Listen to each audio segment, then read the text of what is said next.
a mysterious spectre dwelling on the edge between the known and the forbidden, the sacred and profane. That is the entity known as Lilith. She was neither goddess nor mortal, but something in between. Lilith embodied humanity's deepest fears, a nocturnal spirit tied to seduction and chaos.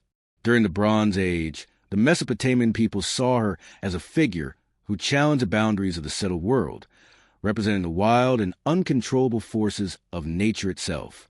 But who exactly was Lilith in Mesopotamian mythology, the being who haunted the dreams and nightmares of the earliest civilizations? Lilith first appeared in Sumerian and Akkadian myths as an enigmatic figure connected with the night's mysteries and the hidden dangers of existence. She shows up in Sumerian texts in association with the Huluppu Tree, a symbol of cosmic order planted by the goddess Inanna along the banks of the Euphrates River. When this sacred tree became threatened by chaotic forces, Lilith was named as one of the beings living within it, described as a wild spirit who refused to leave her refuge. This detail highlights her link with disorder and humanity's fear of the unknown, traits that would echo through her entire mythological history.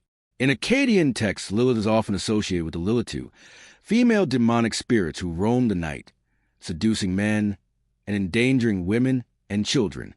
They were viewed as personifications of nocturnal danger, symbols of human vulnerability before nature's darker powers. Beyond her connection with the night and chaos, Lilith was also linked to the wind, a natural force considered both life-giving and destructive. In Mesopotamian myth, the wind represented vitality and ruin, perfectly mirroring Lilith's ambiguous character. She was portrayed as a drifting spirit, gliding over deserts and plains, riding the air currents that rose at dusk and bringing with her both omens and fear. This bond with the wind strengthened her image as a being who could cross boundaries and defy limits. The winds from the unknown wastelands evoke both freedom and danger, qualities at the very core of Lilith's nature. Within the Mesopotamian pantheon, Lilith held a unique position. She belonged to a group of secondary mythological figures, separate from the great gods who governed the universe and human society. While deities like Enlil and Marduk embodied order and divine authority, Lilith represented the marginal forces, the disruptive elements that escaped divine control. Her existence reflected the Mesopotamian belief that even chaos and disorder had their rightful place within the cosmic structure. Lilith's most famous role appears in the myth of the Huluppu Tree, where she is the inhabitant of the tree's darkest, most mysterious region. The sacred tree, planted by Inanna, symbolized her attempt to bring stability and order to a world overflowing with chaos. But even this divine creation could not escape the pull of disorder. As the tree grew, it became home to unruly beings, a serpent dwelling in its roots, the bird Enzu resting in its topmost branches, and Lilith, who settled near its trunk. Rebellious and untamed, Lilith refused to abandon the tree, defying even Inanna's authority.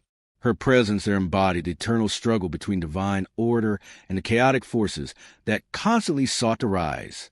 Frustrated, Inanna called upon the hero Gilgamesh for help. When he arrived in the sacred garden, he drove out the demonic creatures. The serpent and the bird were swiftly defeated. But when Gilgamesh approached Lilith, that alluring, shadowy figure, his warrior strength began to falter. Her seductive power weakened him.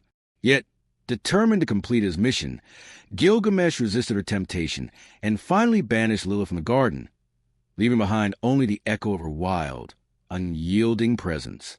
This story captures the very essence of Lilith, a spirit impossible to tame, thriving on the border between the known and the unknown, rebelling against any form of control. Lilith was also widely recognized as a creature of the desert, a place symbolic of barrenness, danger, and isolation. The desert's emptiness and hostility made it the perfect refuge for her, reinforcing her image as a wild, untamed force existing outside the realm of human order. Her association with these arid, desolate landscapes marked her as an entity living on the margins of civilization, inhabiting the uncharted territories of chaos.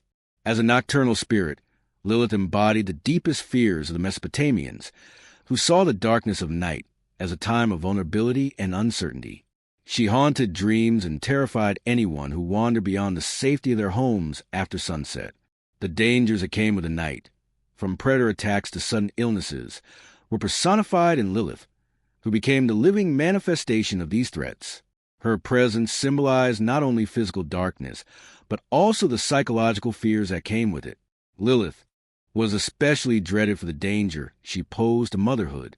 As a spirit connected to both the wind and the night, she was believed to lurk unseen in homes, seeking to harm mothers and their newborn children. These beliefs gave rise to a variety of protective practices, including the use of specific amulets designed to keep her away. Amulets against Lilith often carried inscriptions or images of deities capable of subduing evil spirits, serving as spiritual barriers to protect the most vulnerable. They were frequently placed in children's rooms or hung above doors, sacred charms meant to guard the family from Lilith's reach. Lilith shared many traits with other female demonic spirits in Mesopotamian lore, especially the Lilitu. Described in Akkadian and Babylonian texts, these were menacing female beings who drifted through the night. Like Lilith, the Lilitu were associated with the wind, seduction, and threats to human homes, particularly toward pregnant women and infants. The line between Lilith and the Lilitu often blurred, since both represented the wild and uncontrollable forces of nature. The Lilitu were depicted as beautiful yet deadly, beings who used their charm to lure unsuspecting victims, especially lonely men traveling after dark. This theme of seductive danger strongly echoes in Lilith's own myth, as she was both fascinating and terrifying. Yet, while the Lilitu were sometimes seen as agents of chaos serving greater powers, Lilith stood apart. She was independent, refusing to be controlled even by mighty deities like Inanna. Like other demonic or lesser spiritual entities, Lilith was not worshipped as a benevolent goddess, but rather recognized and feared as an inevitable force in a universal balance. While the great god symbolized creation, justice, and civilization, Lilith and her counterparts existed in the gray zones, the deserts, the night, and the unpredictable winds. Her role was to remind humankind of the fragility of order and the ever-present threat of chaos. Lilith's legacy extended far beyond Mesopotamia, shaping myths and beliefs in later cultures. In Jewish tradition, she was reinterpreted as Adam's first wife, a figure who refused to submit to male authority and was therefore demonized. This transformation expanded her meaning, connecting her with female independence and the defiance of social norms.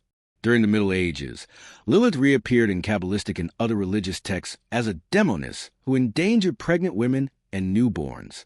This version reflected ancient Mesopotamian ideas, but adapted them to fit new spiritual frameworks. Her image also found echoes in European folklore, where she was merged with witches and other malevolent female spirits. This link turned Lilith into a powerful archetype, one that embodied both fear and fascination toward the untamed feminine.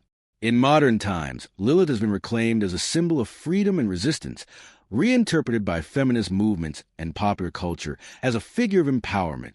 Thus, the story of Lilith, born in the sands of Mesopotamia, has become timeless. She still lives on, inspiring debate, art, and mythology, continuing to be a vivid and enduring presence in the collective imagination of humanity.